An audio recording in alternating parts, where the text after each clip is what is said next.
औज़ुबिल्लाहिमिनश्शैतानिर्रजीम बिस्मिल्लाहिर्रहमानिर्रहीम। अस्सलाम वालेकुम। आप देख रहे हैं ग्लोबल डिफेंस व्यू और आज के ग्लोबल डिफेंस व्यू में ख़ास तौर पे हम बात करेंगे कि है जो 26 अक्टूबर 2024 को इसराइल ने ईरान के ऊपर एक बहुत बड़ा अटैक किया था।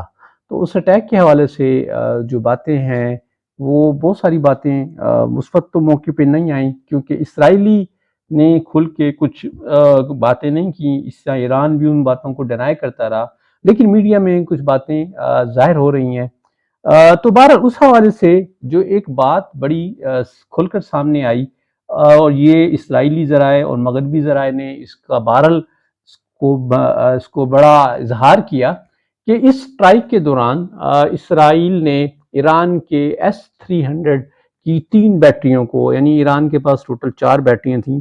तो जो पहली स्ट्राइक हुई थी उसमें इस्फहान के पास, वो कहते हैं कि वहाँ एक उस वक्त बैटरी का नुकसान हुआ था, और इस हालिया स्ट्राइक में ईरान की 3 S-300 की बैटरियों को नुकसान हुआ। यानी इस वक्त ईरान जो है, जिसके पास टोटल 4 S-300 की बैटरियां थी, तो वो सारी की सारी तबाह हो गई।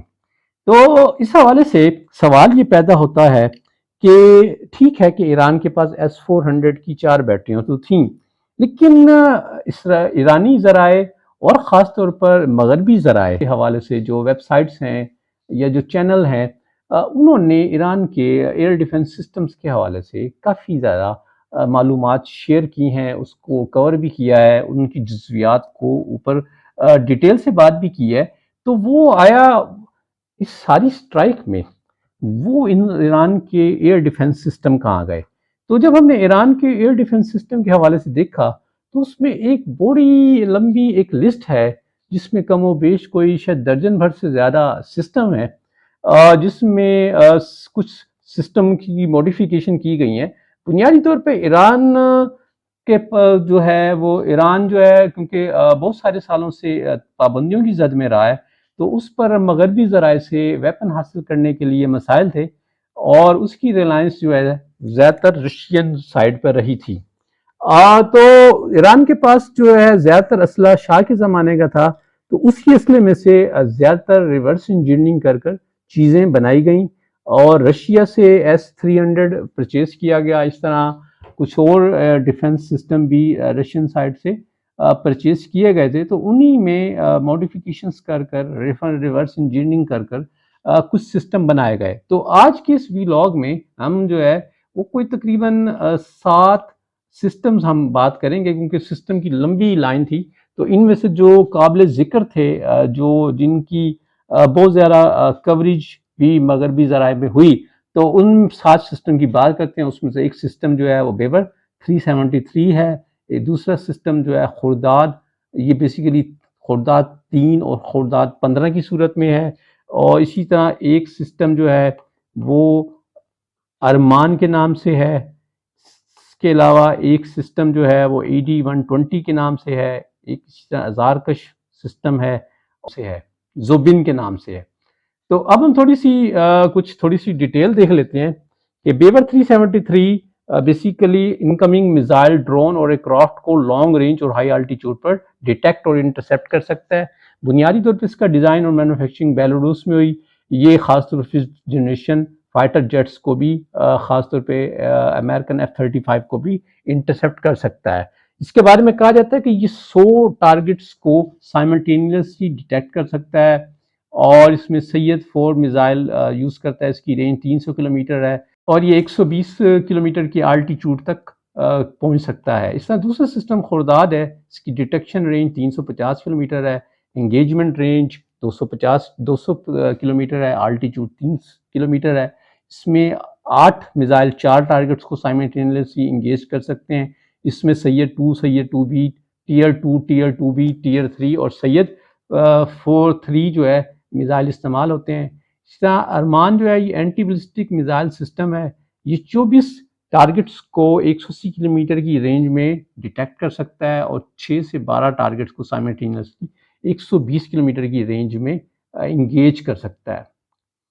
के बाद AD-120 ये high range high altitude surface to air missile system है, जो कि एडवांस्ड एयरक्राफ्ट, UAVs और हेलीकॉप्टर्स को डिटेक्ट कर सकता है। इसकी रेंज 120 किलोमीटर है और ये मिनिमम 7 किलोमीटर की रेंज में डिटेक्ट कर सकता है और इसका अल्टीट्यूड 27 किलोमीटर है। ज़ारकश मिसाइल सिस्टम जो है ये short range low altitude surface to air missile है जो कि 50 किलोमीटर की रेंज में टारगेट्स को आइडेंटिफाई और डिस्ट्रॉय कर सकता है। इसमें 4 रेडी टू फायर मिसाइल होते हैं और इंफ्रारेड डिटेक्शन सिस्टम और रडार और इलेक्ट्रो ऑप्टिक सिस्टम की वजह से ये डिटेक्शन और इंटरसेप्ट करता है। ज़ोबिन जो है ये short range air defence system है। ये इसराइल के आयरन डोम की तरफ काम करता है। ये ख़ास तौर पे ड्रोन और लो अल्टीट्यूड क्रूज मिसाइल के खिलाफ इफेक्टिव है। इसकी 360 डिग्री एबिलिटी की वजह से ये 100 टारगेट्स को एट ए टाइम जो है ट्रैक कर सकता है और 8 टारगेट को अपने मिसाइल से इंगेज कर सकता है। इसकी टारगेट डिटेक्शन रेंज जो है 30 किलोमीटर है और फायरिंग रेंज 20 किलोमीटर है। तो ये जी कुछ ईरान के सिस्टम थे। तो सवाल ये है कि अब S-400 की बैटरियां तबाह हो गई तो मगरबी ज़राए ने जो इन सिस्टम्स के हवाले से बात की है तो ये सिस्टम आया कहाँ है? क्या ये सिस्टम इनएफिशिएंट थे? हालिया जो स्ट्राइक थी उसमें ये बिल्कुल काम नहीं किया या ये मिसाइल सिस्टम जो थे ये आपस में इंटीग्रेट नहीं थे या ये मिसाइल सिस्टम थे जिनकी टेस्टिंग जो थी ईरान ने अपने हवाले से दी तो रियल टाइम सिनारियो में ये क्या उनमें फ़नी खराबियाँ आई या उस लेवल पे नहीं आई या उस मयार पे ना आ सके या ये मुमकिन है कि ईरान उस रियल सिनारियो में उसको इनको इस्तेमाल ना कर सका और ये जो रियल टाइम सिनारियो में इनकी जो इंटीग्रेशन थी वो शायद नहीं हासिल हो सकी थी और या ये इंडिविजुअल लेवल पर ये मिसाइल सिस्टम काम कर रहे थे और इतने बड़े जब थ्रेट में ये इस बहाले से ये कैपेबल ना रहे या ये भी पॉसिबिलिटी है कि ईरान ने इस स्ट्राइक से जो अपने सबक सीखे हों वो आने वाले दिनों में इन सिस्टम्स को मॉडिफाई करके अपने डिफेंस को बेहतर कर सकता है।